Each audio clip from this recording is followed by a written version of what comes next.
Welcome right, to. stop. Oh, sorry. Go ahead.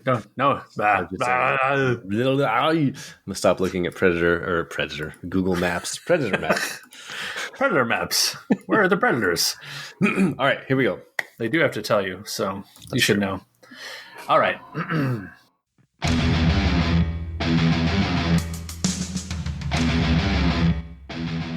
Welcome to Predator Minute, the podcast where we break down the 1987 action sci-fi classic Predator 1 minute at a time. I'm John Zabriskie. And I am Jeff Glover. And today we're talking minute 101 of Predator. 101? 101? I know what 101 means. 101 means a lot of things. What are some things that maybe jump out to you with the number 101? Being a resident of the Northwest and the West Coast, I think of Highway 101. I'm sure you've driven on Highway 101, John. I have driven on Highway 101. So tell me more about Highway 101. Well, let me tell you. For those listeners who are unfamiliar or may live elsewhere in the country, Highway 101, I believe, is the longest highway in the country. Yeah, I believe you're right. Yeah. And Did you read my notes? No, I would never do that. Where it says it's the longest highway in the country. To my credit, even if you hadn't written that down, I probably could have guessed that because it is a pretty damn long highway. It's a long-ass highway. But it runs from the northwest corner, essentially, of Washington State all the way down to the southwest corner of California and just hugs the coast all the way down. Mm-hmm. What's the longest stretch of Highway 101 you've ever driven? I'm looking at the map right now, and it has to be map.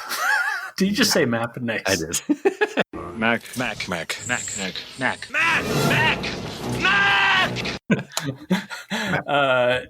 I mean, Mark.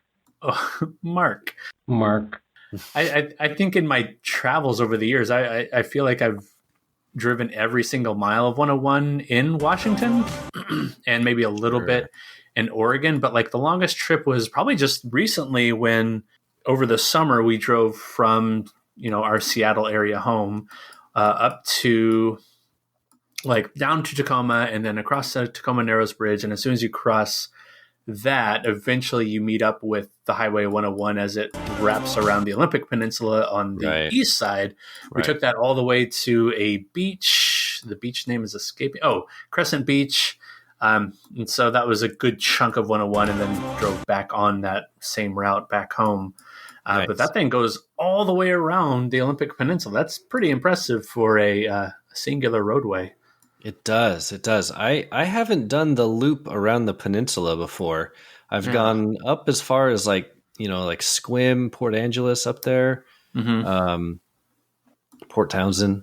Never made it all the way around the corner, but I have driven from my longest stretch is that I have driven 101 from Olympia, Washington, the capital of Washington. You can head out of Olympia and get on 101 pretty quick. Mm-hmm. And out to Aberdeen, which is on the coast, south down the coast, over the bridge into Astoria, Oregon, and then from Astoria down to Lincoln City. Whoa, where is Lincoln City? Lincoln City's about another hour or two down the Oregon coast. Oh, okay. Yeah. Oh, so that's the longest stretch I've done. I did do a pretty long stretch on the California coastline one time. That was a long time ago. I was like 20 years old, and me and a buddy road trip down to the San Diego area.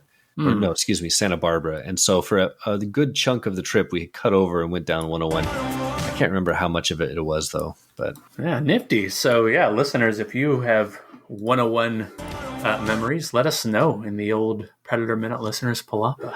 Sure. What else we got for 101, John?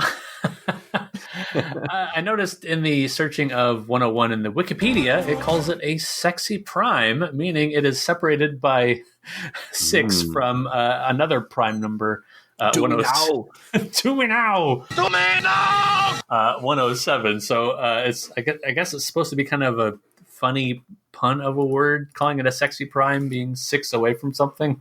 I don't know. Maybe all primes are sexy in your eyes. Sure, they all kind of are. I think it's interesting that they use the term "sexy prime" when it's 6 away. That's feels kind of random. Well, I think it's because it derives from the German for 6, which is sex.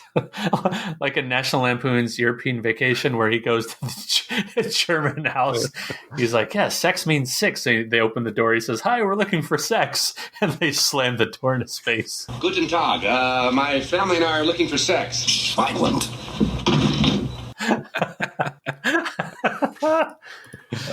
This for a sexy prime. Sexy time. I'm looking for other 101s in the notes, and I have Taipei 101 as the former tallest building. Now it's the Burj Al Khalifa. Let's see, the 101st Airborne Division, the Screaming Eagles, the Light Infantry Division, probably the most famous of the infantry divisions in the U.S. Army, specializing in air assault operations. And if you remember way back when, they were, when Mac and Blaine, Mac. When the clock strikes 6:30, badass bush. Time to head for Mac.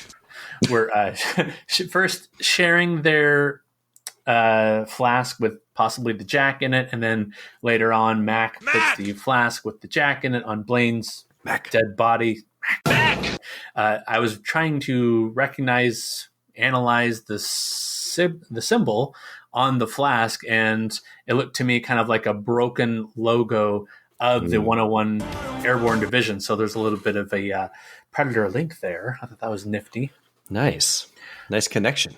Hey, thanks. Hey, yeah. Any other 101s? Oh, of course, the big one to me was like anytime you say 101, you're usually referring to like the introduction college course to a certain subject. Like, this is European history 101. And it's become such a common phrase, such a common number to put out after the introduction that you can just kind of take other things that are not college courses, like, this is Predator 101 we're going through with, all of our explanations. Like if you were to really rush someone through the basics of Predator, or this is like shoe tying 101, like this is basic stuff. Like you're trying to explain that something is pretty much at the basic level or the introduction level to someone.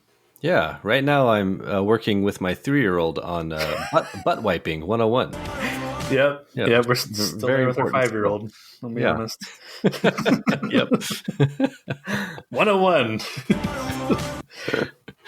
But yeah, we can come back to that idea of 101 as we begin talking about Predator. But before we do that, anything happening in the world as we kind of transition to this being a year 2001 they can think of?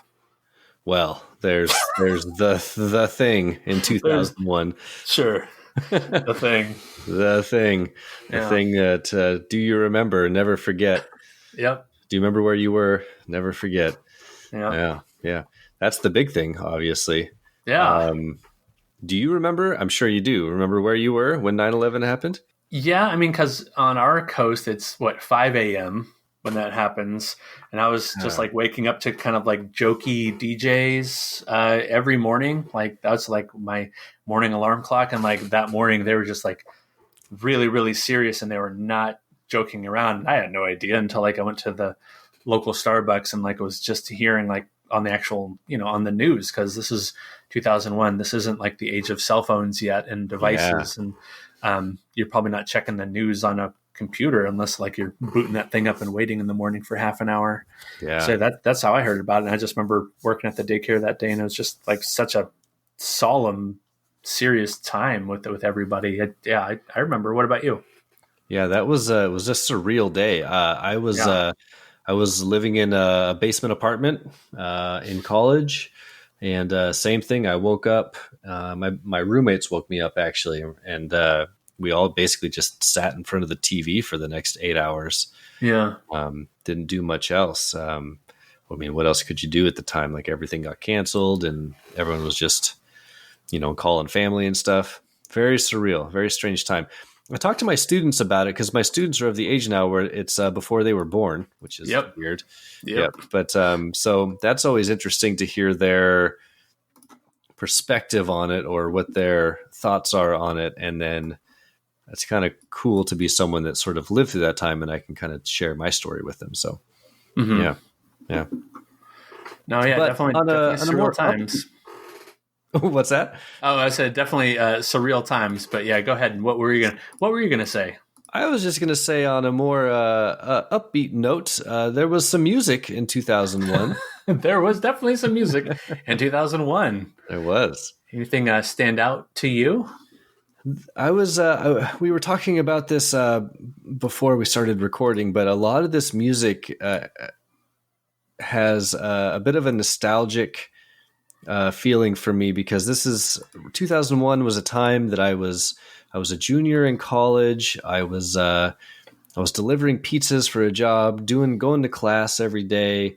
Didn't have a whole lot of money, and I spent a lot of time either listening to music and doing homework, or listening to music and driving around and delivering pizzas because that was my job.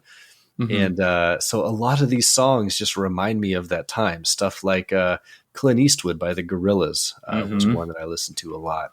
What else is on here? Daft Punk. The Daft Punk album was big for me. What else we got here? Oh, Jay-Z. Yep.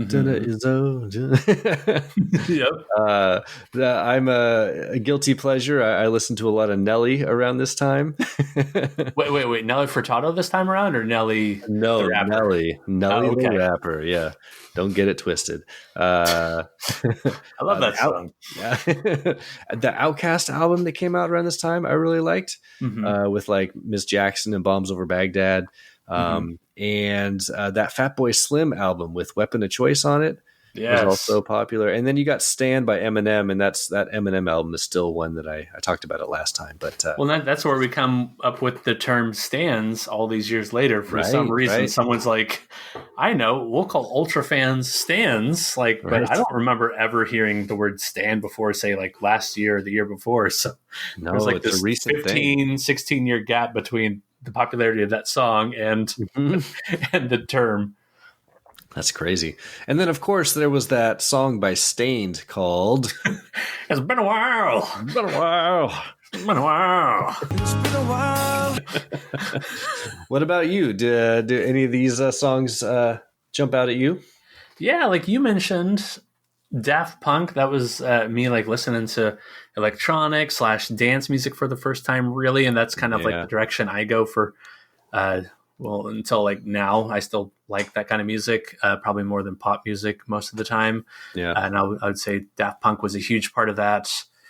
Let's see, I wrote Royksop. They're I think they're an Icelandic band. They're another kind of electronic band. They've been around for a while. And I discovered them like a few years. It's been a while. It's been a while. I discovered them a few years after they came out with this big hit called Eeple. But I've listened to them for years and years and years. Let's see. I had the How You Remind Me CD by Nickelback, definitely. I had the Draw Rule album, of course, with I'm Real. Oh, right. Where she sings at the beginning, she goes, R-U-L-E. And I remember for the longest time, I was thinking, like, what is who Ellie? Is Ja Rule Ellie? No, Ja Rule is Ja Rule. And then I realized, she's spelling rule. R-U-L-E. But I remember really loving that song. Just, I don't know, I like the mix of J-Lo and Ja Rule. Full disclosure, this was also the time period where you have a good list of like popular music from that time. This was, I've mentioned this before, this was a time when I got deep into like the world of kind of underground hip hop and West Coast hip hop that was happening at the time. So that, that was really what I was listening to if I was to pull out my old CD collection from that time period. To be a lot of Dilated Peoples and Jurassic 5 and Hieroglyphics and Black Alicious and all these West Coast kind of underground rap groups that I kind of got obsessed with for a while. Well, Jurassic 5, they had the one hit, right? The Quality Control. Do I have that right? Yeah, they had an album called Quality Control that got pretty popular, and that's how I discovered them. And then I kind of ended up going back and listening to a lot of some of their older stuff, and then some of the members of Jurassic 5 spun off and did some solo projects or were just involved in other projects. So, I'd say the last thing was probably one of the first pieces or the first bands that Aaron, younger brother, former guest of the show, brother of the show, Aaron introduced me to, and that's Jimmy Eat World with their song. They had the really hit song The Middle, but there's also their CD called Bleed American. I thought was just really good across the board. Songs like the Authority song and a praise chorus. Yeah, I never listened to that band much. So yeah, they're quality kind of alternative rock band or just rock band. I don't know. Don't even know. 2001. So it's been a few years since like a game had really come out. A video game had come out that really excited me. It's been a while. It's been a while. Thank you. But then like 2001 has like, I would say some of the bigger games like that still have an impact today. You have like GTA 3. Yeah. Which, for me was like, that's what made me buy a PS2 is the killer app as they call it. And then later that year is Halo coming out on the Xbox when the Xbox is released. And that's definitely the killer app for that.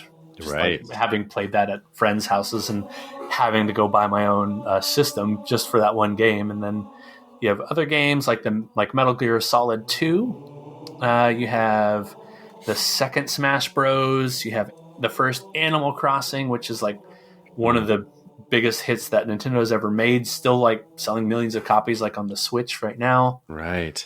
You have the Game Boy Advance, and one of its killer apps was Advance Wars, which I played just a ton in those days. I had a GameCube for a short amount of time. I never knew people who owned a GameCube, and now I own one, but I never really ever play it. Well, I don't really know why I had one, to be honest. I did not have much money. But this was the year 2001 that it came out, right? And so, yes. Well, no, I don't know if the game did it. Did I write that?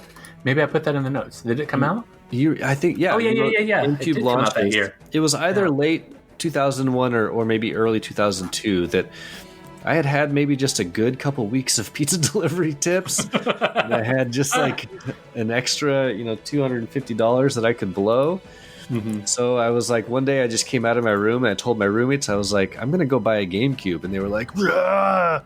And do it. Do it now. Do me now. Do me now. I went and bought a GameCube. But the problem is that after I bought the GameCube, I never had enough money to buy games. Right. I spent it all on the system. I think I came with a game and then I bought maybe one other game to go with it. And I never bought any more games for it. And maybe I bought one more. Maybe I had 3. But, sure. I think I had a racing game that was like a off-road kind of buggy racing game. And then I had NHL Hits, which was like the hockey version of NFL Blitz. Right. I had that. Those are the 2 games I actually remember having. I never got into Smash Bros. Yeah. And a couple years later, I was so poor and strapped for cash, I sold it so I could make rent money. Sure. Yeah. No, I hear you. Yeah. And that was the end of the GameCube. Yeah. Yeah. I have a feeling that's the life of many GameCubes. I feel like that too. I bought some games right away, like when I bought it, I think at a yard sale a couple of years ago, and just really couldn't, I don't know. It was like investing in a new hobby almost, even though like I've been playing video games all these years. It was like, oh man, there's like a whole library I could be checking out. But then, I don't know, I think that's around the time the Switch came out, and I was like, the Switch is great. I'll just do this. Yeah, this is better. This is better. The one thing that has held on from the GameCube though is that controller. Like, people who play Smash Bros still maintain that that's like the controller to use, right? Yep. Like you can buy those style controllers for your Switch if you want, so you can play Smash Bros with it. Yep. So that's an interesting thing that's held on. Yeah, it's and kids these days,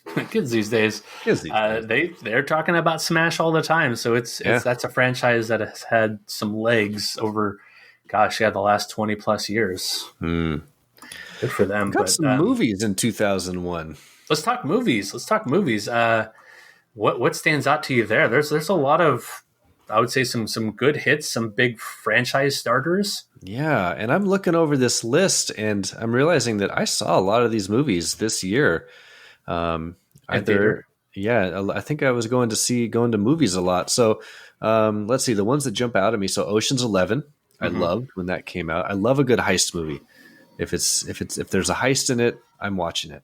Yeah, I think there's a few heist movies this year. Yeah. So along those same lines, the movie Sexy Beast came out, which is lesser known, but it's one of my favorites from this era. And if you've never seen Sexy Beast, that's a great one. Yeah, that's good. Let's see. Royal Tenenbaums is fantastic.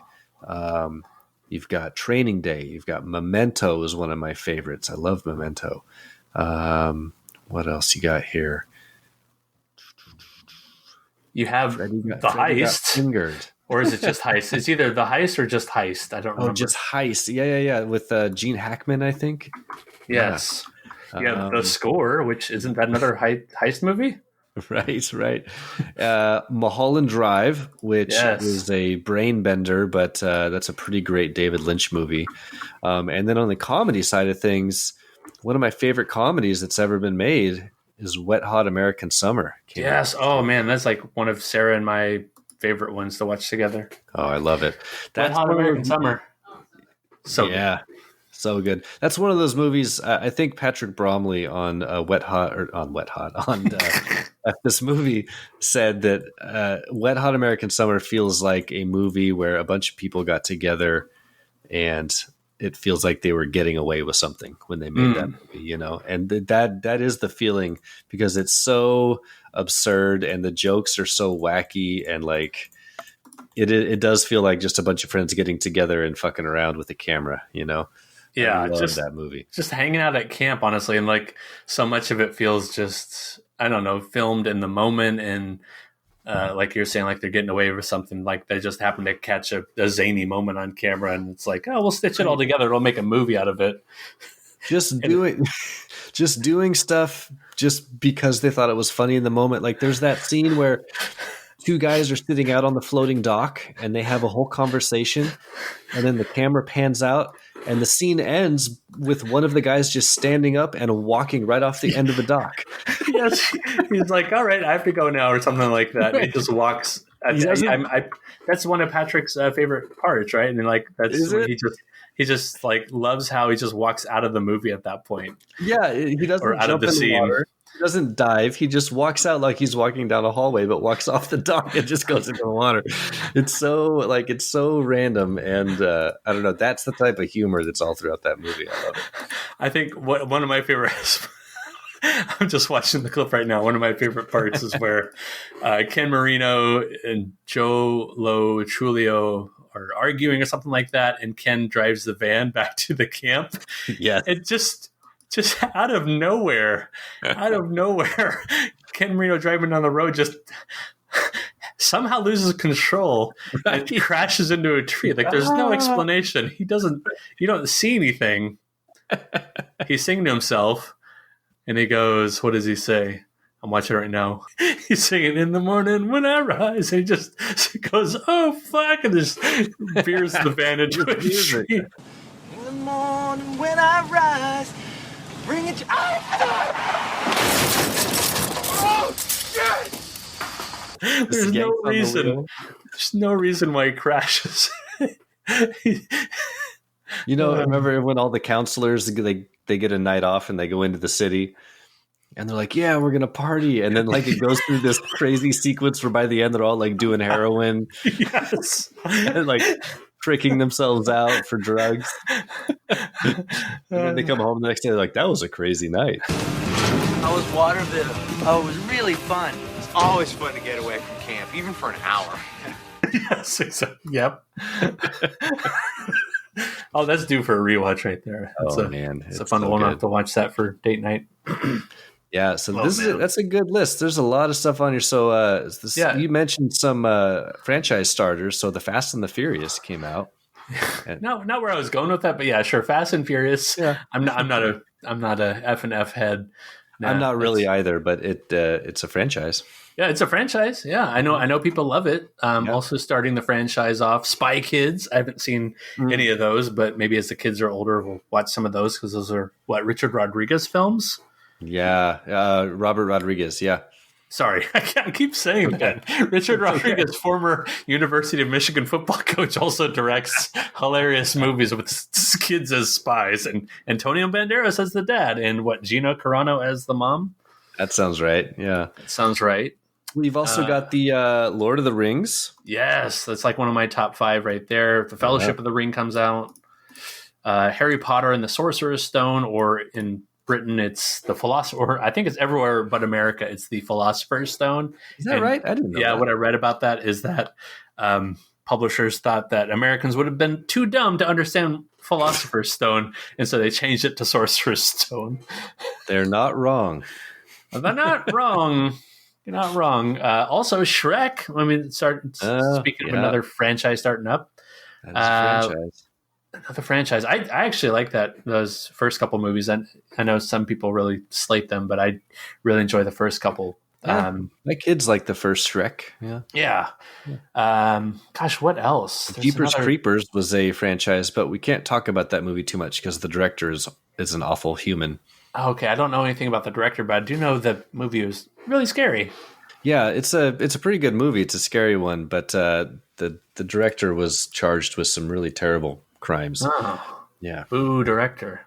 Yeah.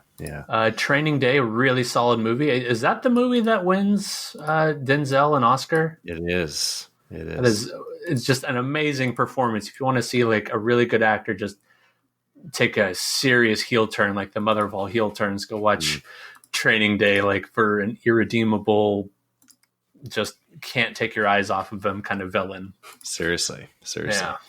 Gosh, there's a lot of solid movies. I think 2000 for me wasn't doing much for movies, but then 2001, I saw a lot of these movies in theaters. Oh, I have to say The Mexican. I think that's what shows Brad Pitt. He's in The Mexican and Ocean's 11, and he's in one more in this. I think it's Spy Game with Richard Redford. Richard Redford. The lesser known Redford. So he's in like 3 of these movies, like all different kinds of movies, and I think it's really he's like really showing his range here. Yeah, nice. He was a busy man in 2001. Busy. Oh. Gosh. All right. Well, do we need to list off the sequels before we get to Predator? Sure. A couple notable sequels besides Crocodile Dundee 3 and Omega Code 2. You have Mummy Returns. That's the second Brendan Fraser movie. Yeah. Jurassic Park 3. That's the one where Scott Neal makes his return. Richard Neal. By Richard Rodriguez. Directed by Richard Spielman, the Spiel Dog. No, it's not. I don't think Jurassic Park 3 is. I think that's directed by someone else. You have Dr. Dolittle 2, which I thought we said last time, but maybe that was maybe carried over from last year. Maybe it carries over. Yeah, we carry over from last minute with Dr. Dolittle, the sequel again. Yeah. Rush Hour 2, American Pie 2. So nothing really standing out to me as far as sequels.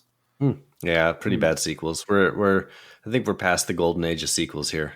Yeah. Oh, Donnie Darko. There's a good college movie for you. Oh yeah, I missed that. Yeah, along with your Mulholland Drive and probably your Zoolander and your Wet Hot American Summer. You have to throw Donnie Darko in there. The Donnie Darko Mulholland Drive double feature would be a major mind fuck. That would be a good one. Yeah. Well, I think we're ready to talk Predator. I think so. Yeah. My little gimmick for 101, my gimmick for 100 was saying the top, 8 words and the least used 8 words in Predator. And I thought with 101 being kind of your introduction number when you're talking about a college course, I thought, what would be an introduction to Predator? What would that class look like? What would you be required to view as a class? Would there be a paper? Would there be like character analyses? What time of day would you take this class? What are some of your learning targets? Oh, Would what were your learning targets on the board? Yes. Learning targets the center of the palapa. Targets the center of the palapa. What would a day in class look like? I don't know. Do you want to tackle any of these questions for what Predator 101 would look like? Predator 101, I guess. For me, especially in the beginning of this movie, it's all about the characters, right? Mm-hmm. So I think Predator 101 for me would be like, I'm envisioning like a character select screen from a video game. Ooh. But instead of like random video game characters, we're looking at the different characters of our jungle team. Oh. And we scroll through and we meet all the characters. What are their strengths? What are their weaknesses? What are their weapon of choice? What's their stamina level? And then we culminate with, of course, Dutch, who has the highest rating on all the bars. Who has no weaknesses. Oh, I like that. So you're diving right into the characters first. I like that, which makes sense because as you move throughout it, I'm thinking, maybe Introduction to Predator is kind of like a daily breakdown of like a minute or a scene in chronological order of the movie. If it's a college class, you're only meeting, what is that? There's like 60 days in a trimester, but you're not meeting all 60 days. You're meeting like 40 of those days, maybe, or 30. Maybe half the time. Yeah, I don't know. So maybe some kind of breakdown of the plot too. Sure, but I like the characters as an entry point because the story or the plot itself is honestly, it's pretty straightforward, right? Yes. Like except for like the little sort of mini half-assed twist with Dylan. It's really just about a group of guys going out into the jungle. They run into an alien. The alien kills them off one by one, and then there's a final showdown. Right? Like it's a pretty simple story to convey. But what makes Predator great, the film, is meeting this cast of characters and getting to know them for the first 45 minutes of the movie or whatever it is before they get systematically picked off. So yeah. I like that. And maybe like the people in the class cannot have seen Predator and they cannot watch it until like you are showing it in class or something like that. Where it's like, you learned all about these characters. You really like these characters. Oh, there they go. Sorry, Hawkins. Sorry, Blaine fans. Yeah. No time to bleed, indeed. I ain't got time to bleed. So the wounds all cauterized, and then you could analyze their deaths. Oh my gosh, you could go so deep into this. I can't imagine spending hours and hours at a time, though, talking about it. That'd be crazy. Yeah, that's great. Who would ever do that? Who would ever do that? You talked, but you're talking about the summary of the plot being kind of simple. Well, I went ahead and assigned the listeners in the Predator Minute listeners Palapa. You gave them homework. I gave them some homework. I said, if you could please, donate for the purpose of science, a summary in 10 words or less of the plot of Predator. And please do so by right now, 8 o'clock Thursday, Thursday, October 29th. And we received a few responses. I don't know if you want to maybe trade off some and maybe we'll do ours last. Sure. All right. Here, I'm pulling them up right now. Right. So I'll go first. Alan Batchelder, former guest of the show, friend of the show. He says, angry iguana attacks bag of green army men. That's pretty good. Love the imagery. That's a hilarious imagery. Yeah. Brian Campus says, a hunter collects skulls to remember his trip to Earth. That's probably why he did it. Timmy Bricks says, aliens holiday ruined by swearing soldiers. Badass bush. I like that one. Yeah. Eric Deutsch. It's all bullshit. Set us up. You set us up. It's all bullshit. You set us up. Says, testosterone junkies always defeat their enemies. Until now. He's alien.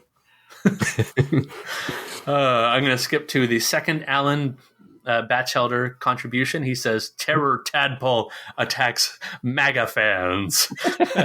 Ooh, wow. Getting political. Getting political with the governor. Blake Kibbe says, immigrant attacks U.S. Army in South American jungle. I love that. That kind of inspired what I wrote. But I'm going to read off host of the show, Jeff Glover, saying extraterrestrials. I'm going to have to restart that. I read it before, like today, then I read it again. Extraterrestrials' sexual advances misinterpreted by jungle rescue team. We are rescue team, not assassins. Do me now! Do me now! Do me now! You're welcome, everybody. John Zabriskie, friend of the show, says, deadly invader liquefies lads. Only Neanderthal manages alien cremation.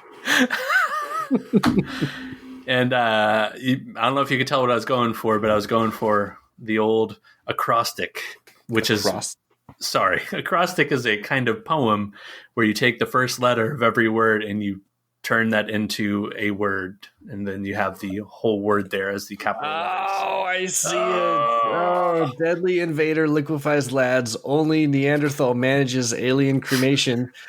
Dylan! Cause some damn fool accused you of being the best. Dylan. Mac.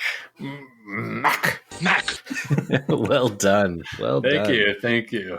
That's great. I was inspired partly by Blake's immigrant comment, and then Alan's capitalizing all the first letters of his words. Right. So thank you, listeners, so much for contributing to Predator 101. If you had to write, a summary paper in 10 words or less, how would you do it? It can often be more challenging than you think, trying to include everything that a movie is putting out there in 106 minutes. Yeah, that's good. Very good. John, I don't think we ever heard your Minute 101 opens with. Sure, let's run it through right now. Minute 101 opens with the Predator reaching over to his side, and it ends with a helicopter pilot yelling, "Holy shit!" That's a great holy shit, by the way. It is, holy shit. And it ruins our dialogue-free minute. Like, it was going to be dialogue-free until he, had to dirty the airways with curses and swears. Ruin the dialogue-free minute. Doing it by going, holy shit, is pretty Might good. as well. Yeah, just go for the gonzo. Or no, go for the gusto. The gonzo. Go for the Richard Rodriguez. Go for the... Have you ever seen that Saturday Night Live skit where it's like one of their fake commercials, and it's like a mom translator, and you use it when your mom's like, "What's the name of that guy in that movie? Jonathan Johansson," and then they like type it in, and it goes Jake Gyllenhaal. Kite Carbonell. Then enter whatever vague information your mother knows about this person. She's on TV and she's crazy. And seconds later, you'll have the translation. Oh, Kim Kardashian. Yeah, she's crazy. And she's like, yes. Oh, that sounds familiar. That's hilarious, though. Yeah, what's the name of director? Richard Rodriguez. Yeah. Robert Rodriguez. Yeah, that's a good one. All right, first part. Second 0 all the way up to second 35. We carry over from last minute. We continue to see the extreme close-up of the Predator's face as he looks to his left. He reaches over with his blade hand to open up his left wrist gauntlet, slides his finger across a swipey button, taps away on some of his buttons, and his gauntlet starts making a beeping sound. Red, strange characters appear in once blank panels on the wrist blade, and as the beeping intensifies in speed and pitch, the characters disappear from the panels. The Predator begins laughing like Billy, and Dutch looks away. Nice. Looks back at the laughing Predator, then looks away again as he runs out of the frame. The second to last panel's characters blink out, and we see the Predator one last time in extreme close-up as he appears to be physically laughing to the sound of the replicated Billy laugh. Mm-hmm. End of the first part. Wow. Things are really ramping up here. Things really ramping up. He's been escalated very quickly. That escalated quickly. It certainly did, Dutch. I mean, Predator didn't waste much time and pressing the self-destruct sequence on his wrist gauntlet. It's what the hell are you? He spits up a bit of green goo, and then he's like, all right, we're pushing the buttons. He really does not. This, in all seriousness, he must be very, very aware of how close to death he is. So he must know that he's not coming back from this. And straight towards the self-destruct. Yeah, and he has enough energy, though. He has enough life in him to to enjoy the moment, though, because he's laughing, and it's weird because the previous minute where they say, "What the hell are you?" to each other, I didn't think the Predator knows what he's saying. Other people online would probably disagree and say, like, "Oh, it's like symbolism for they're not that different from each other." Like they are, sorry, but they are. They're very different from each other. Sorry, they're a rescue team, not assassins. They're not like a big game hunter like the Predator. We're a rescue team, not assassins. But this one, it's like the Predator is clearly mimicking Billy's laugh from earlier from Hawkins' second joke. Yeah. But the Predator is shaking like he is laughing. Like I believe it's hard for me to think that this is a recording that he's playing more than the Predator actually laughing and just trying to copy that laugh and knowing he's laughing, like just this dastardly villainous laugh to try to take Dutch with him. Yeah, it's kind of hard to interpret exactly what's going on there. But one thing is for sure, he is, in his final moments, he is still taunting Dutch with the sounds of his dead comrades, right? Yes. Like he's still finding a way to like throw that in his face. And it is creepy and disturbing by how unaffected he is by his own death. Mm-hmm. Right. He very, very quickly and without really any hesitation goes towards that his beeping wristband, and he's not acting scared at all. He's laughing maniacally. I just thought of sorry, I have to interrupt. I just thought for some reason I thought Fitbit, and then I thought the name of his wrist gauntlet, the way it bombs and blows everything up, it should be called the Quitbit. Quitbit. The Quitbit. Quitbit. Pulls up the Quitbit. Quitbit. How many steps? 0. Don't worry, I'm not planning on getting up. Quitbit. Right. Oh man, sorry I interrupted. Sorry. No, I was finished. So yeah, when he turns on the Quitbit, it's kind of crazy how easily and nonchalantly he does it. It's. I think you wrote that it's one of his kind of scariest characteristics, and I have to agree. Yeah, just that character who's not afraid of death. Like you're learning that now is essentially like an unstoppable character, someone who's not afraid to die.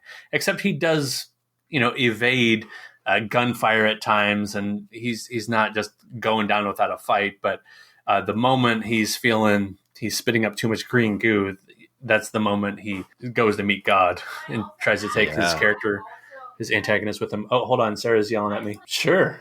Did you catch all that, Jeff? I couldn't really hear her, no. Oh, okay. She was saying that our common fear of mortality makes it exciting when you come across a character. Exciting, and what was the other word? Sure. In this case, it's the bad guy who doesn't fear death. So I could see it being like a moment if the hero was like that, you'd be like, oh, like in awe in the right way. But I guess looking at this character, I feel like there's another layer of mystery around the Predator. Like, oh, why doesn't the Predator race fear death? Why wouldn't they be, fearing their own mortality? Right. Like, why is he not afraid of death at all? Like that aspect of his character is frightening, and just makes him more menacing and makes him an even better villain for this movie. So it's a great little kind of twist they put on his personality, I think. Mm-hmm. They could have made him crying and screaming and reaching for his wrist in agony, but they don't. He's going with a laugh. Yeah, he does it while laughing and with confidence, and that's terrifying. Yeah, just another layer of terror, mystery, creepiness. We're at this point when the counter is beeping down, we're as an audience, and Dutch is realizing as a character, we're not going to learn anything else about the Predator. From what little we know, like that's it. That's the end of the story. Yeah.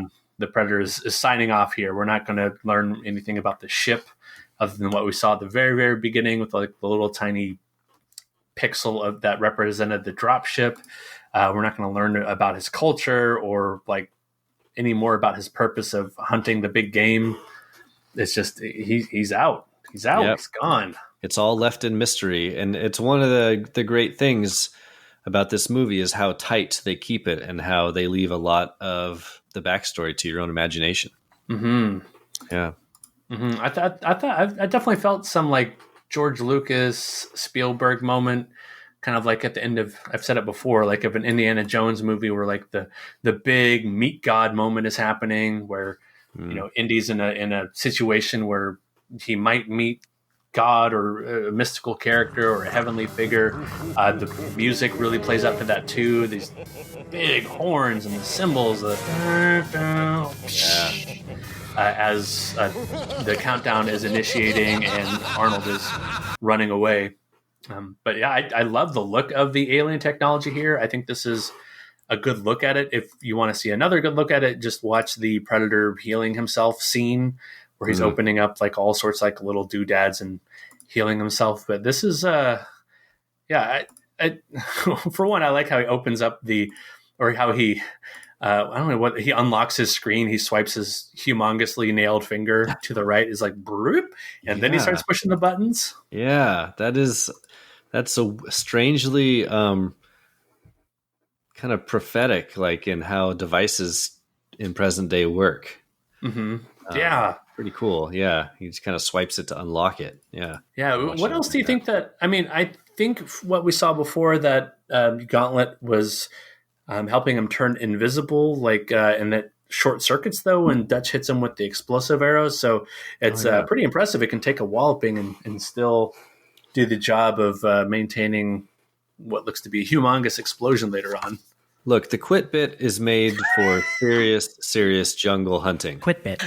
So if you are trying to take 0 steps and destroy yourself, buy yourself a Quitbit. Quitbit. Because ironically, the one thing the Quitbit won't do is quit on you. Quitbit.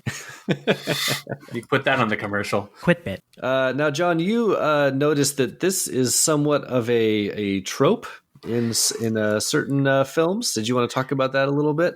Yeah, he's actually rolling a bunch of tropes into one. He's rolling the sore loser trope into the self-destruct trope into what I wrote down as the taking you with me trope from the TV tropes entry, where it says you're really in trouble now. You've been defeated, captured, or otherwise humiliated by your enemies and are now at their mercy. But you've got one last ace up your sleeve. The only problem is this final attack is going to spell death for you as well as your enemies. But hey, you're going to die anyway. Might as well try to take some of them down with you. And I wrote down some examples, and what I thought was interesting was the sore loser was more from like the villain's perspective, and the taking you with me was more from the hero's perspective of movies and TV shows. But all that changed was like their side of the story.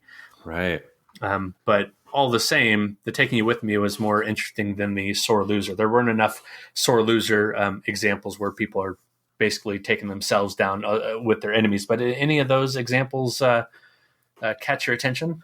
You wrote down Tom Cruise and Edge of Tomorrow, which is a movie I love. I love that movie.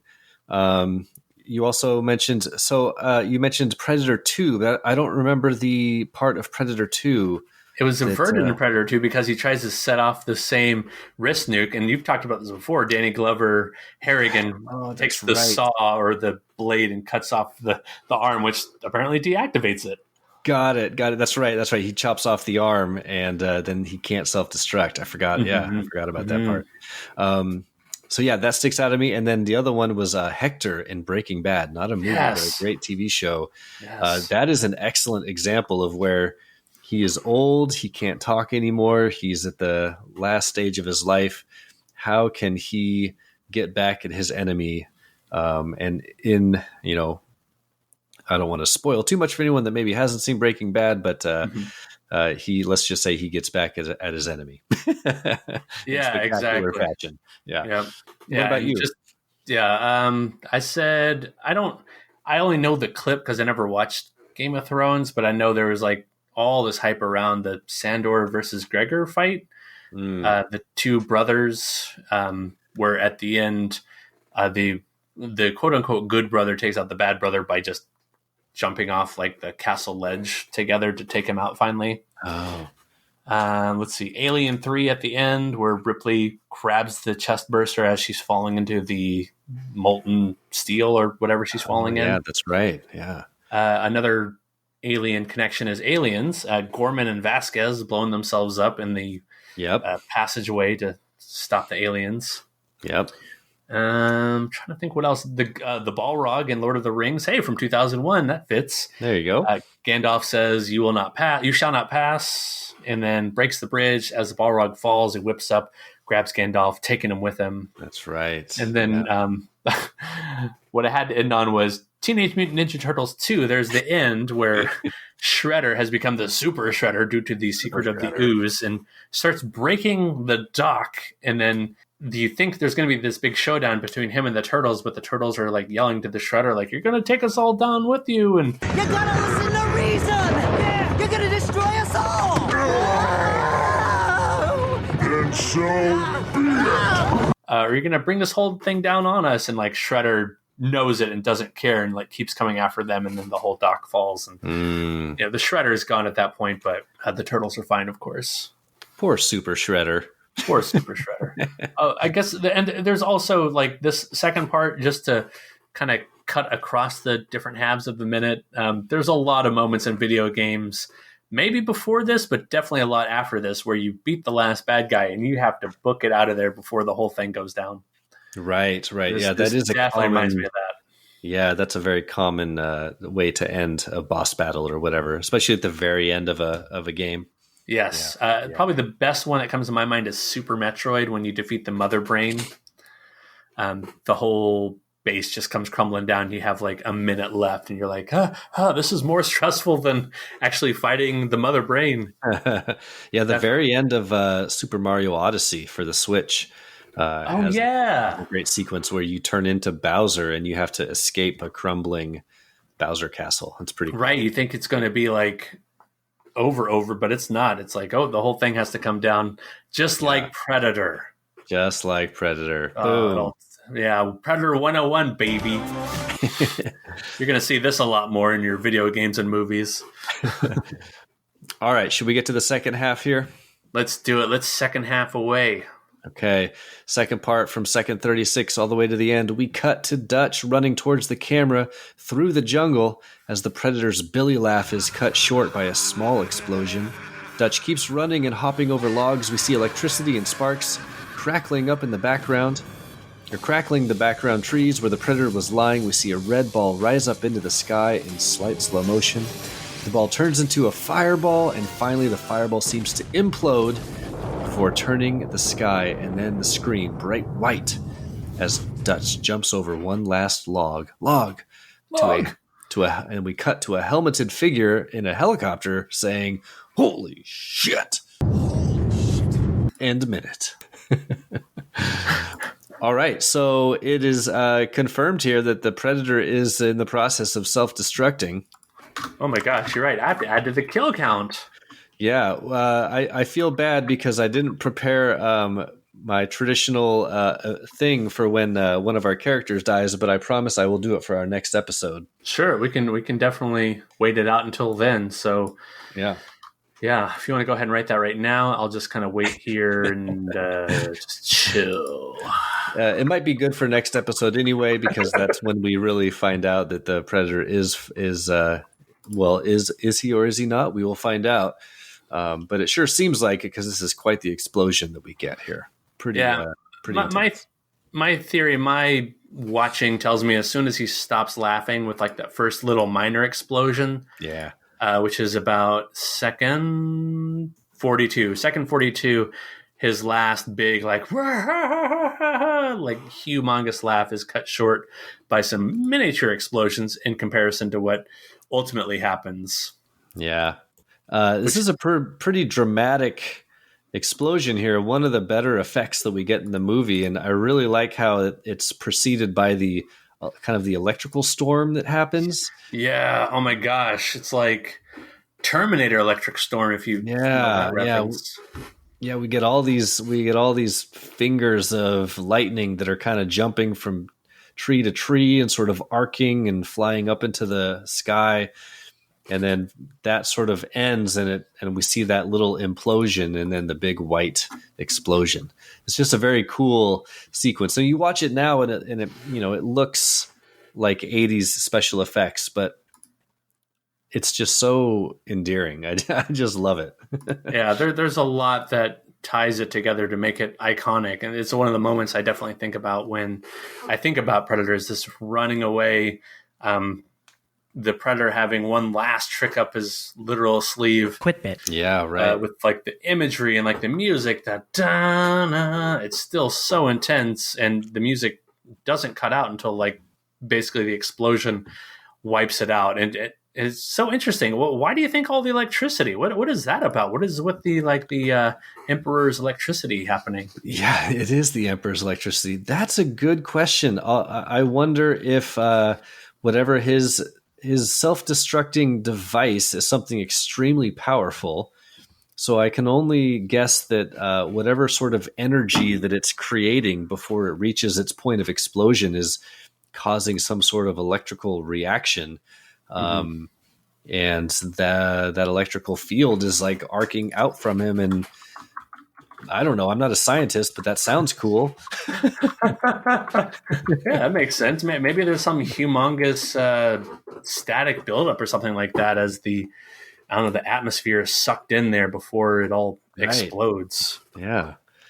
Who knows? Maybe it has something to do with vacuums or energy, dark matter. I don't know. Well, do you mind if I read a little bit what I just searched on the Xenopedia? Please. About the Yautja, or the Predator, as we commonly know him. Right. It says here that defeat in a hunt is apparently a cause of great shame to the Yautja, and often leads to the individual committing honorable suicide, typically through the detonation of their wrist gauntlet's self-destruct device. Quitbit.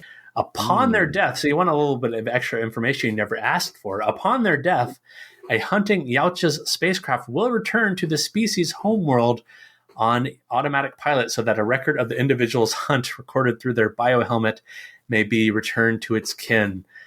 I don't know what that means. Maybe their biohelmet recorded things to the cloud, but I don't know. But I guess his biohelmet, he left that in the swamp, right, like a few minutes ago. Yeah, he throws that down on the ground. He's not putting that thing back on. It's all muddy and wet now. Yeah, interesting. Yeah. So he must have been feeling shame, but he was able to laugh through the shame. Yeah, see, that's where it doesn't quite match up. Is he doesn't seem ashamed, does he? He's maybe that's just his way of masking it, right? Is projecting that bravado. Wow, the Xenopedia really goes into depth about predators. The one little fun fact I'll throw in there is that it says Yautja also visited the planet Earth to hunt humans as well. In fact, the species has been linked with the destruction of the ancient Mayans in Central America. Jeff, I think we stumbled onto something here. You need to add this to your curriculum. I think when I teach Mayan civilization, I'm like, well, okay, there are a lot of theories, but like what really happened was the predator became super shamed, and he was not going to let that civilization just keep kicking around his corpse after he was gone. Nope. So it's interesting. So there's a mix of emotions the predator must be feeling in this minute 101. Yeah. He's feeling shame, but also like a little bit of gloating if he's really laughing. Or maybe the way he expresses shame, Jeff, is through laughter, kind of like a clown. Maybe. Yeah. Now, do we want to add this to the kill count right now, or should we wait until next minute? I can do a proper celebration of the predator's life. Yeah, let's give it a second. You're right. I think you're onto something. Let's hold off. Okay.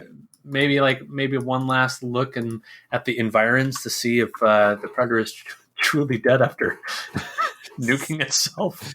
Well, we gotta make sure. We'll go make sure the dust settles. Make sure there's nothing there. and then we can have a proper celebration of the Predator's life. But this is, we're joking around a little bit, but this does mark the end of the Predator, namesake of the movie, and so it's kind of a big deal here. Yeah, we don't see his face or his. Well, I'll spoil. We don't really see any part of his body. Just bodies. After this, just bodies. Just bodies. So he leaves the movie in one form or another. I think it's up in smoke, but we'll have to see. And yeah, it's I'm gonna be missing him. Like talking about him for whatever, talking about his namesake movie for the last few minutes here. Yeah. But we will get to see what Dutch does next. What is his plan of attack? How does he escape from this jungle now that he's finally bested his foe? Mm-hmm. Yeah, like if like someone was saying before, if he was kind of playing a little bit of coy, wounded to lure the Predator in, I have to think he's in quite a different state now, having been almost wiped off the earth. But we don't know either. Maybe Dutch died in this explosion. I don't know. We'll find if you out. Look at that screenshot. It's very like reminiscent for me of like seeing like the flashes of like people's outlines after like a nuke goes off. You know, it's like look at that screenshot. It's like it's basically one big shadow. It's like a Terminator 2 screenshot of the blast. Yeah. Yes. T2, another Arnold movie with Old Painless, of course. That's right. Well, we shall find out, and we will talk about it extensively next minute. And we will finally put our friend Predator officially to rest. So I'll look forward to that, listeners. I'll be preparing a nice eulogy for our friend the Predator. Mm-hmm. Thank you. And right. I think what I'll leave with is John McCommentary. He starts piping in some a little bit of information here. Look at that. Thanks, John. Yeah, look at that. Thanks, John, for popping in. He says, I'm sorry, John, but you're mumbling so much. He's mumbling a lot in the commentary, and I totally can't understand what he's saying here. I'll explain. He says, we had no difficulty, and then he's like, blah, blah, blah, blah, blah, blah, that he had set off a nuclear bomb. I couldn't tell if he was talking about the effects team pulling off the effect of setting off the nuclear bomb, or if he's talking about the Predator setting off the nuclear bomb, because he doesn't explain it much further. He says, it's a fairly complex idea, and that was originally going to happen in the spaceship. And this is where I can link to the script here. The script at this point shows Dutch running away from the ship as it shakes and whines. He dives over an embankment as a blinding purple flash blows the ship to pieces. Now, I don't know if this is a purple flash necessarily, but there's definitely purples in the lightning. You might call it like kind of a white purple sky before the white really overtakes everything. Yeah, because it's got some browns and reds and purples in it. So okay, yeah. So slightly different ending with the Predator being blown up in the spaceship versus blowing himself up like here in the movie. But I quite enjoy the character who does not fear death and trying to just end his enemy along with himself. Yeah, it's very kamikaze, isn't it? Yeah. Oh, yeah. There you go. There's some real life examples. Way to go. Yeah. Tied into real life. Right. I was not going to say the other one. Yeah. Right. We already talked about that one. Right. All right. Well, should we wrap things up here with some weekly recommends for our dear listeners? Let's wrap up some things and recommend things to people. My recommend is easy. It's obvious. It's by the time this gets dropped onto the internets, all of you will probably have already watched this, but I am recommending the new Borat movie, the Borat sequel, titled something like Borat Subsequent Movie Film. And it's pretty great. It's just more Borat, and Sacha Baron Cohen is just a genius at inserting himself into other cultures, if you want to call it that, other people's worlds, and exposing the hypocrisies that exist therein. And just like the first Borat did that perfectly, he does it several times in this movie as well. I don't want to spoil any of the interactions because you just have to watch it and enjoy. But yeah, it's free on Amazon Prime, so you can go there and watch it right now if you have an Amazon Prime subscription. Check it out. My wife. Cool. I will do that. Were there any specific interactions that stood out that without spoiling anything? There is a scene where Borat takes his daughter to a Southern debutante ball. Oh man! And at one point, him and his daughter do a dance together that is inappropriate, indescribably inappropriate. The reaction on the people's faces is absolutely priceless. So I won't spoil what makes it so inappropriate, but whatever you're thinking of, it's worse than that. So. Oh man. Okay, I'll have to check that out because you said that's on Prime, right? It is. Yep. Free right now. Yeah. Hey, speaking of free right now. Hey, I'm not even there yet, but my recommend would be the Nintendo Switch game Mario 35. I don't know if you've heard of this, but I have. Did you get it to work? Yeah, that's right. We were talking about how I was struggling to make it work.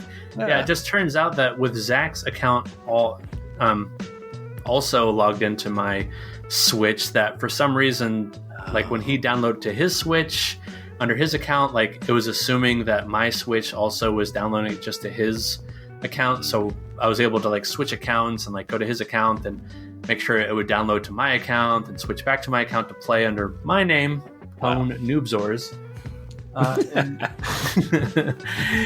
But yeah, it's been quite the fun play. It's if listeners don't know Mario 35, it's them basically making a battle royale version of Super Mario Brothers 1 from the NES days.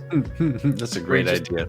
It's an awesome idea because it's just already such a classic game. It's such a simple such a simple concept of a game. It's so straightforward. The mechanics are just really solid. And then to throw the added bonus of competing against other people to see how long you can last and surviving the different Super Mario Brothers levels. It's just a ton of fun. As you're stomping your enemies, those enemies are sent to different players' games.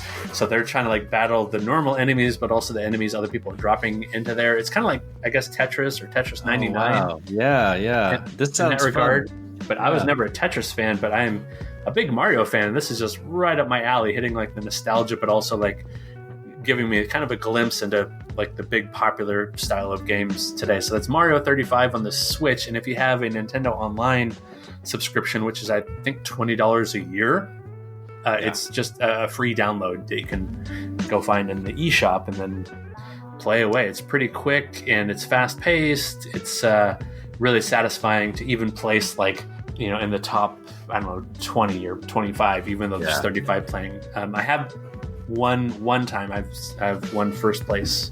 Ooh, good job. Pretty intense, yeah. In Tetris 99, the best I've ever done is third place. It's incredibly difficult. Yeah. I've never played that just because it's intense. It's intense. Yeah. Too intense. So speaking of being too intense, Jeff, where can people find you on the Twitter? That was a good one. Thank you. I am on the Twitter. I am Jeff Glover. Find me there, Carl_Hungus314. My name is Carl. Ich bin expert. Come follow me on the Twitter. John, where can we find all things Predator Minute? Ooh, I'm glad you asked. You can find on Twitter the Predator Minute. Oh, man, that's terrible. I'm doing that all passive voice. Okay. We are on Twitter at Predator Minute. You can email the show, predatorminute@gmail.com, or you can join the much aforementioned listeners group on Facebook titled the Predator Minute Listeners Palapa. Targets the center of the Palapa. Targets the center of the Palapa. Targets the center of the Palapa. Targets the center of the Palapa. Go there. If you don't have Facebook, just join so you can go there and comment on things while we're in our last little run towards the end of the movie. Man, we are getting close. Crazy close. Yeah. Crazy close. So for all things Predator Minute 101, I've been John Zabriskie. And I am Jeff Glover. And until next time, stick around. Stick around. Stick around. Stick around. Holy shit. Dude. It's been a while. Oh man. Oh, that was going to be the year 2000 drop. That's right. Yeah.